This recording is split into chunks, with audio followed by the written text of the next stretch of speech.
है ना। Page number 77, iron and steel factories come up in India से start करना है ना। हाँ,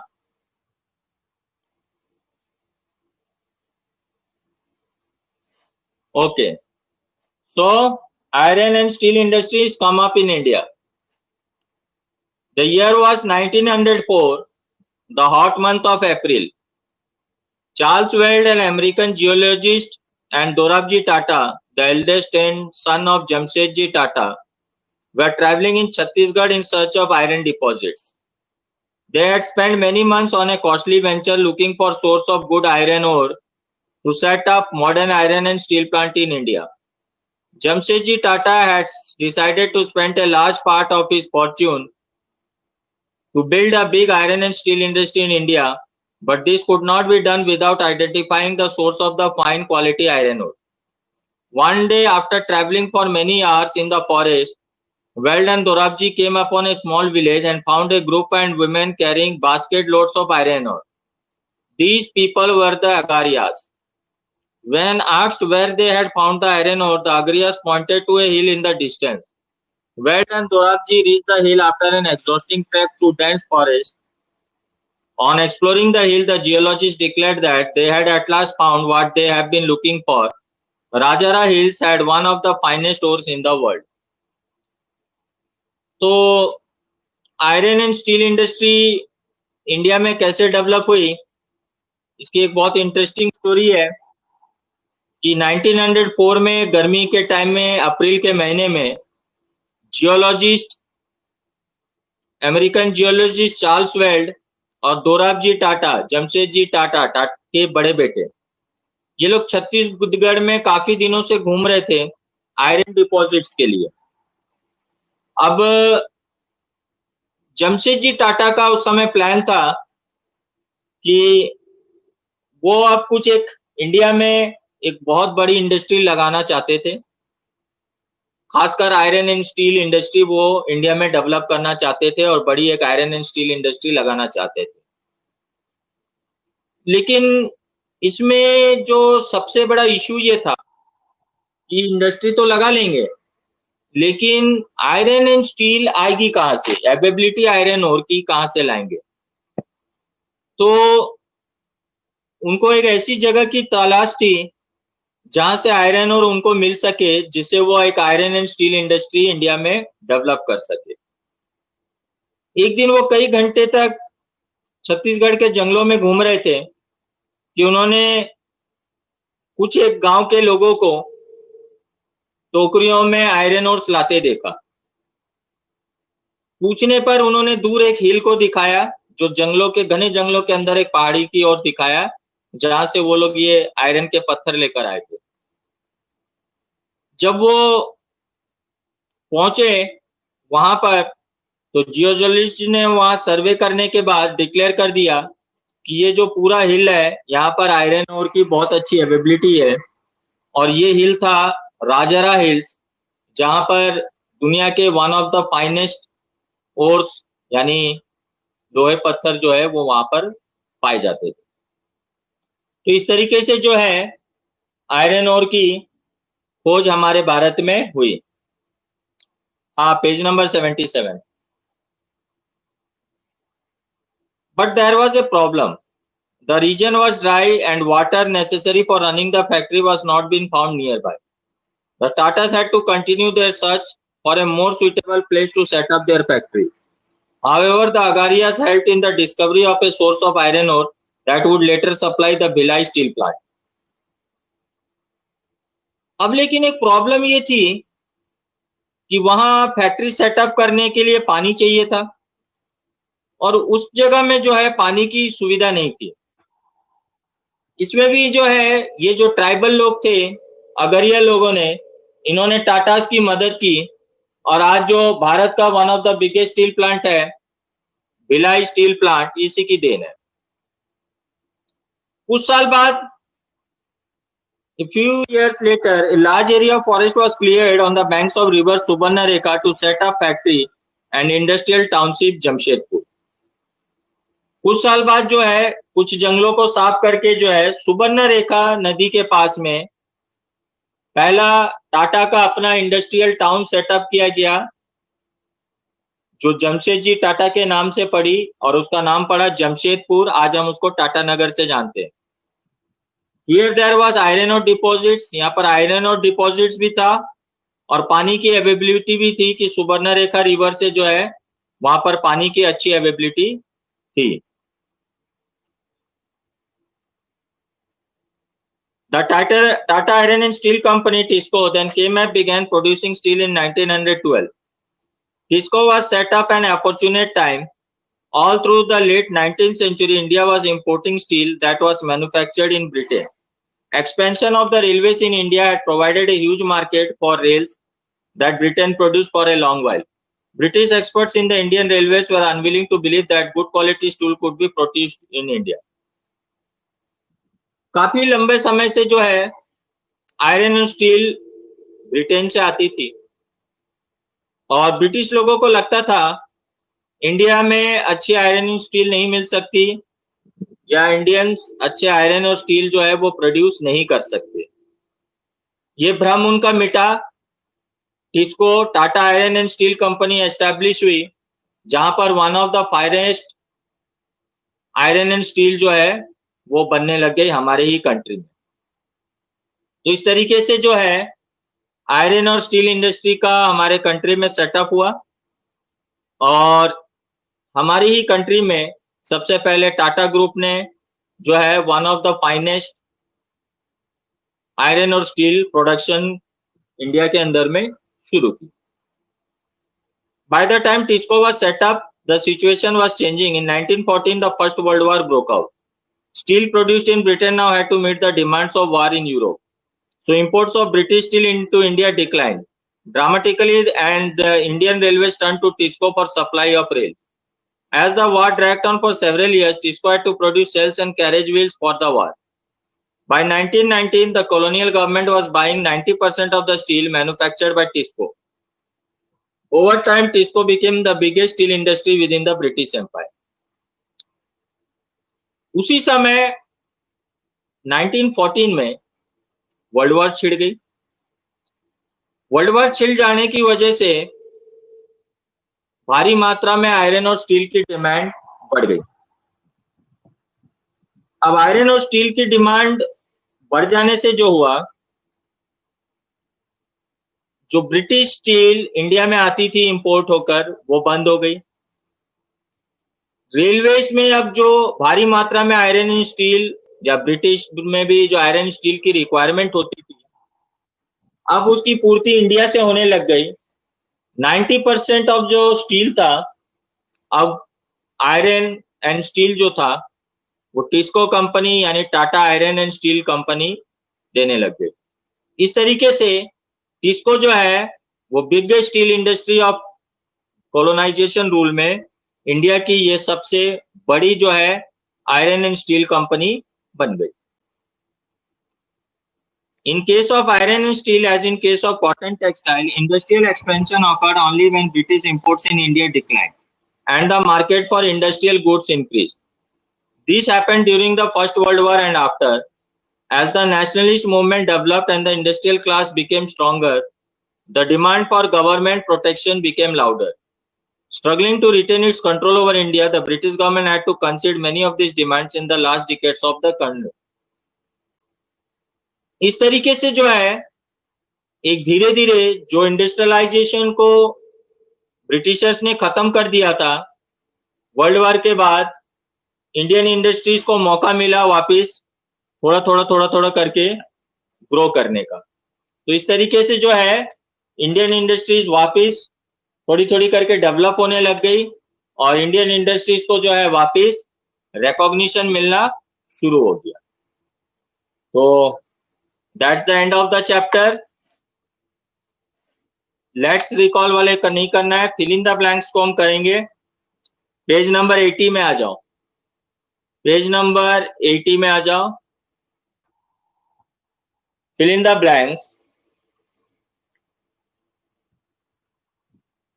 पहला, the word chintz comes from the word क्या होगा? कौन बताएगा इसका answer? The word chhint comes from the word, very good, chhint, CHINT, chhint, good, सही है, good. Tipu next. Tipu's sword was made up of dash steel. Tipu's sword was made up of dash steel. Very good.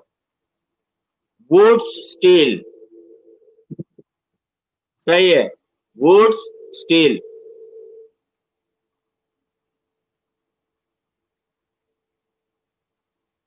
सही है बिल्कुल. Woods steel. C. India's textile exports declined in the dash century.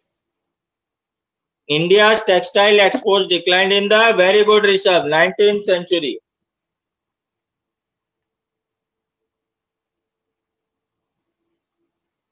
सही है.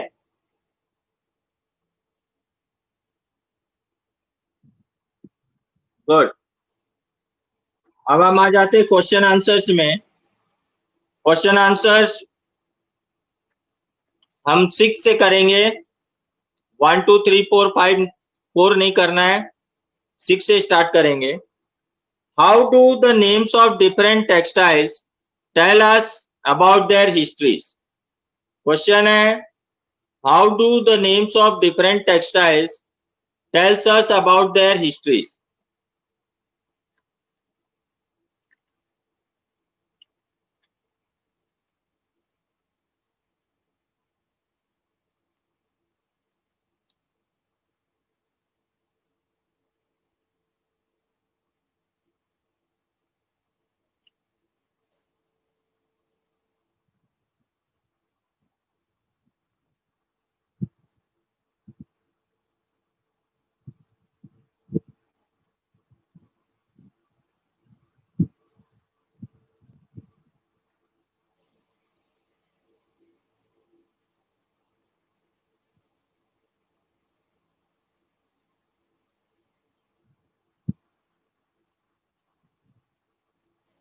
Page number आ जाओ, 66. Page number 66 में words tells us histories. European traders first encountered fine cloth from India carried by Arab merchants in Mosul and in present day Iraq, so they began referring to all finely woven textile as muslin, a word that acquired wide currency. When the Portuguese first came to India in spices, such as spices, they landed in Calicut on the Kerala coast in southwest India. The cotton textile which they took back to Europe, along with spices, came to be known as Calicut, calico, derived from Calicut.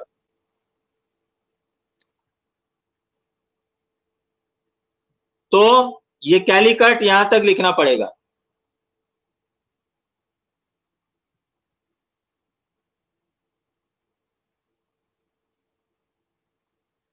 Rishabh तुम्हारा answer सही है बेटा, लेकिन इसमें calico वाला factor भी include करना पड़ेगा. ये तो है ही सही, लेकिन इसमें कैलिको वाला फैक्टर भी इंक्लूड करना पड़ेगा. इसलिए मैं रिपीट कर रहा हूं, पेज नंबर 66 में आ जाओ. ये आंसर सही है, लेकिन इसमें थोड़ा सा और ऐड होगा. ये वर्ड्स टेल अस हिस्ट्रीज का फर्स्ट पैराग्राफ यूरोपियन से लेके कैलिकट तक लिखना है. यूरोपियन से लेके कैलिकट तक. मिला यशपाल? नेहा, छवि, मिला?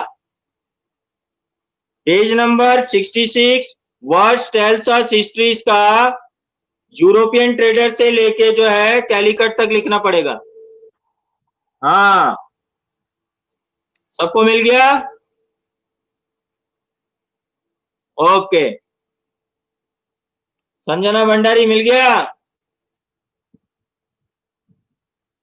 What the answer? किसको नहीं मिला? मनीष को नहीं मिला? अरे ऋषभ मार्क करके दे इसको.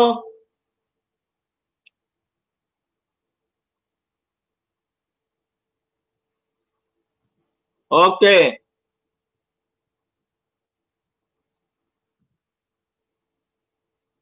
हाँ, second last line. European trader से लेके कैलिकट तक, second last line, page number 66, वर्स्ट टाइलर्स हिस्ट्री इसका मिल गया। मनीष, मनीष को मिल गया क्या आंसर?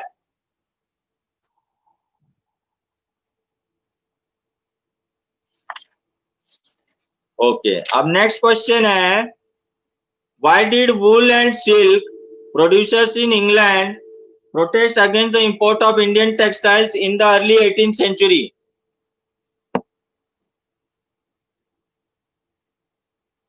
Yes, ये आंसर सही है। प्रियांशु ने जो लिखा है, this answer is exactly correct, perfect. The development of textile industry began in England in the early 18th century. Being unable to compete with Indian textile in their country, thus by the early 18th century, worried by the popularity of Indian textiles, wool and silk makers in England began protesting against the import of Indian cotton textiles. In 1720, the British government enacted a legislation banning the use of printed cloth changed in England. Interestingly, this act was known as Calico Act. Very good. ये answer right है, correct है, बिल्कुल बिल्कुल correct है। लिख लो, ये लिख लो, उतार लो।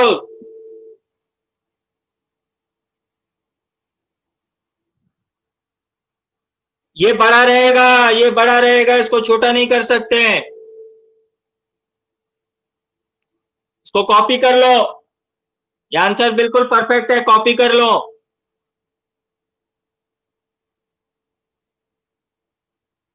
कॉपी कर लो इसको।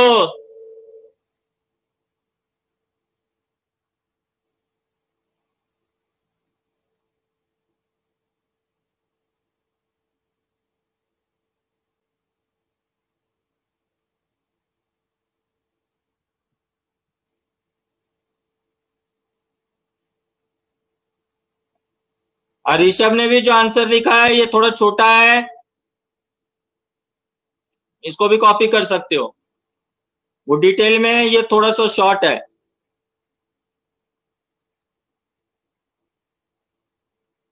सबने कर लिया? सबने कॉपी कर लिया?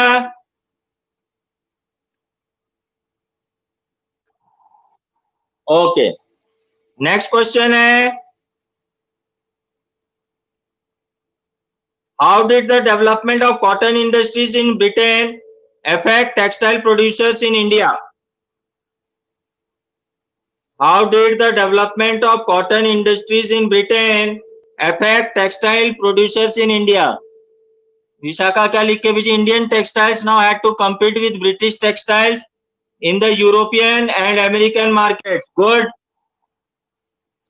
और इसमें ये एक पॉइंट है, हाँ, वेरी गुड, यह है complete answer. The development of cotton industries in Britain affected textile producers in India in several ways. Indian textile now had to compete with British textile in European and American markets. Exporting textiles to England also became increasingly difficult since very high duties were imposed on Indian textiles imported to Britain. Indian goods from their traditional markets in Africa, America, and Europe. And fourth point, thousands of weavers in India were now thrown out of employment. Very good. Priyanshu and Manish, perfect. ये answer को copy कर लो, ये perfect है।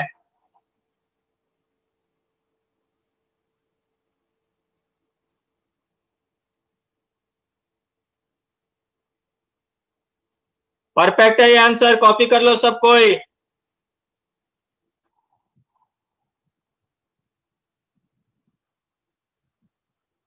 अब कुछ भी करे, वो मेहनत तो कर रहा है ना, आंसर तो दे रहा है ना, तू भी कर ले, वो आंसर तो दे रहा है ना सही। उसने पहले से ही प्रिपरेशन कर रखी थी, तो अच्छी बात है ना कि उसको मालूम था सर आज क्वेश्चन आंसर्स करेंगे, तो पहले ही प्रिपेयर करके रखा है, तो वह बहुत अच्छी बात है, तुम भी करो।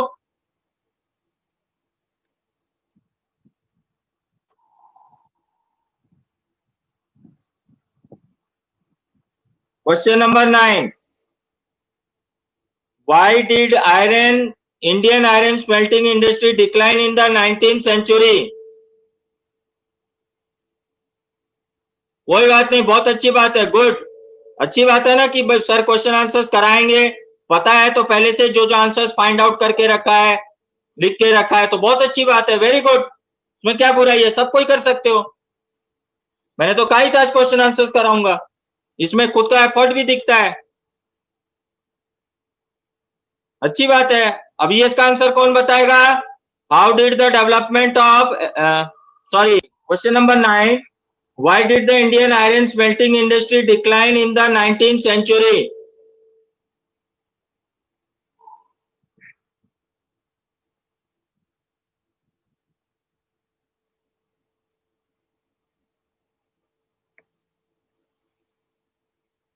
मैं तो चाहता ही हूं सभी आंसर दो, सिर्फ प्रियांशु, मनीष, ऋषभ, यही लोग क्यों, सबको ही दे। कौन बताएगा इसका आंसर?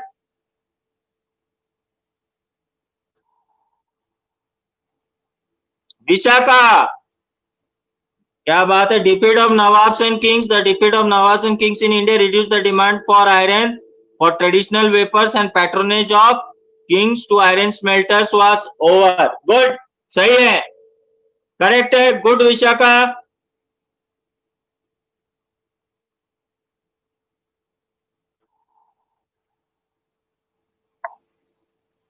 हाँ, वेरी गुड। ये ऋषभ ने जो दिया है ये कंप्लीट आंसर है,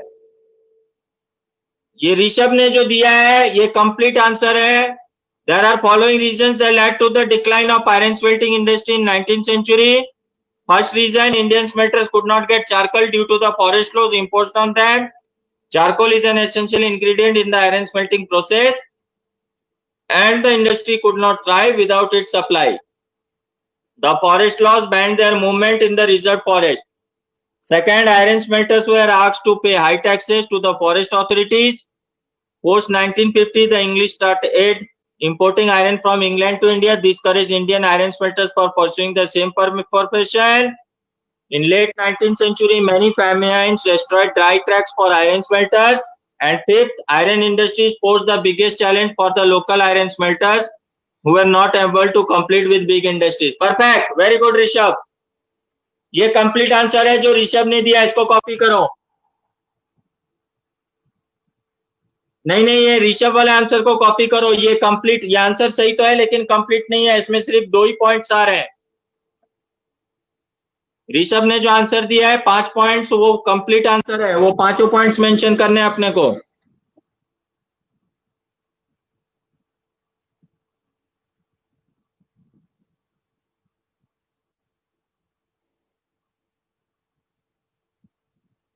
ओके,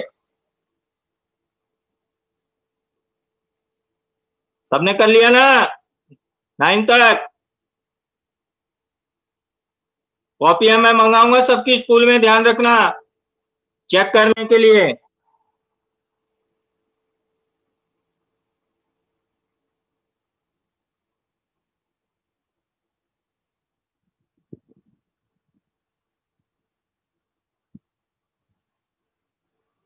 ये बांद्री कौन है? Question number 10, what problems did the Indian textile industry face in the early years of its development? What problems did the Indian textile industry face in the early years of its development? The textile industry of India faced many problems in the first few decades of its existence. Competing with cheap textiles imported from Britain was difficult. The governments of most of the European countries protected their local industries by heavy import duties. The colonial government in India did not provide such protection to local industries. Good. Good, Priyanshu and Rishabh. ये answer बिल्कुल सही है।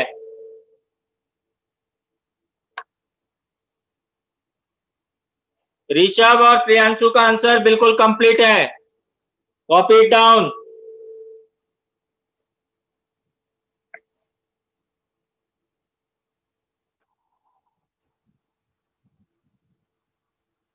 कोई सा भी कर लो, दोनों same है ऑलमोस्ट, 2 लाइन का फर्क है सिर्फ। ऋषभ का और प्रियांशु का, कोई सा भी कर लो, दोनों आंसर बिल्कुल परफेक्ट है।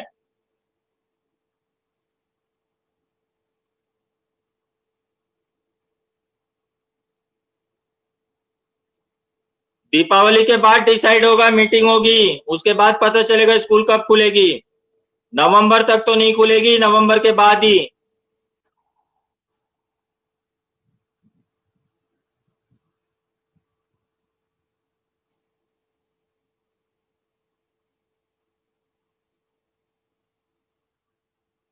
सबने कर लिया?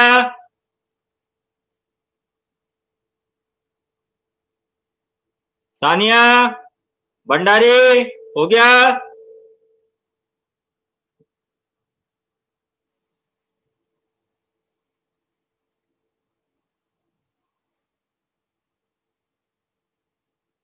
और संजना, पहले के जितने क्वेश्चन आंसर चैप्टर के मिस कर दिए हो, अपने फ्रेंड से, जो तुम्हारे फ्रेंड्स हैं उनसे कांटेक्ट करके सारे चैप्टर्स के क्वेश्चन आंसर्स कलेक्ट कर लेना।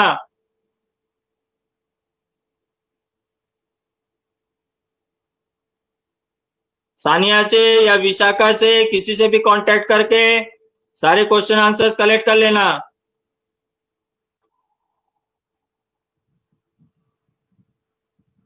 Question number 11, what help TISCO expand steel production during the First World War?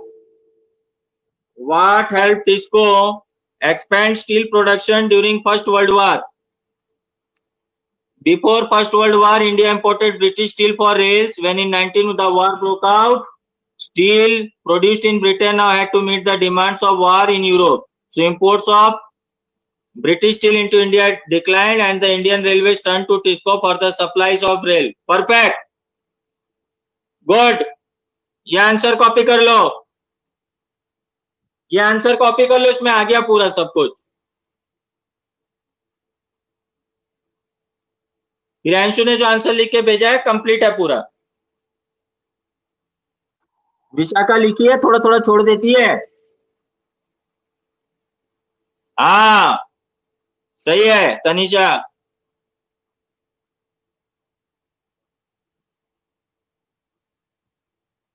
सही है।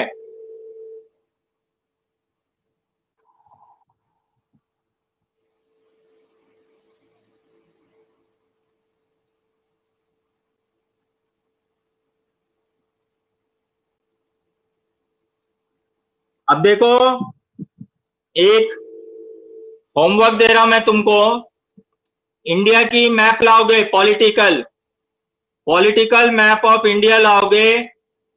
पॉलिटिकल मैप ऑफ इंडिया में जो मैं मेंशन करा रहा हूं वो स्टेट्स के अंदर में मार्क करोगे कि कौन कौन से इंडस्ट्रीज कहां पर है। सबसे पहले लिखो iron and steel. Iron and steel, जिस जिस स्टेट में आयरन एंड स्टील इंडस्ट्री है उस स्टेट में ब्लैक पेन से iron and steel INS mark करोगे। आयरन एंड स्टील, जिस जिस स्टेट में आयरन एंड स्टील इंडस्ट्री है वो आयरन एंड स्टील इंडस्ट्री जो है मार्क करोगे ब्लैक पेन से, ब्लैक कलर पेंसिल से या पेन से मार्क करोगे। सेकंड में लिखो कॉटन। कॉटन इंडस्ट्रीज कौन कौन से स्टेट में है, उस स्टेट में कॉटन C मार्क करोगे। ब्राउन से, ब्राउन से मार्क करोगे कॉटन। जिस जिस स्टेट में कॉटन इंडस्ट्री है उसमें ब्राउन से कॉटन मार्क करोगे।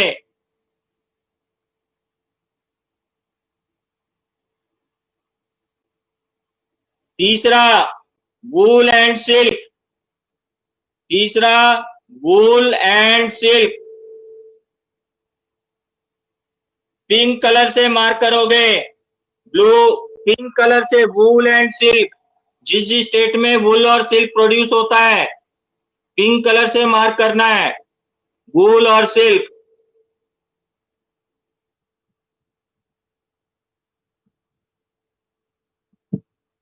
समझ गए? तो ये तीन चीज तुमको करनी है। एक आयरन एंड स्टील, वापिस बता रहा हूं, iron and steel black pen से, कौन सा रेड, हाँ पिंक नहीं हो तो रेड से भी कर सकते हो। आयरन एंड स्टील करोगे वो state mark blue black pen से। कॉटन इंडस्ट्रीज जहां पर है जिस स्टेट में, उसमें सी मार्क करोगे ब्राउन पेन से।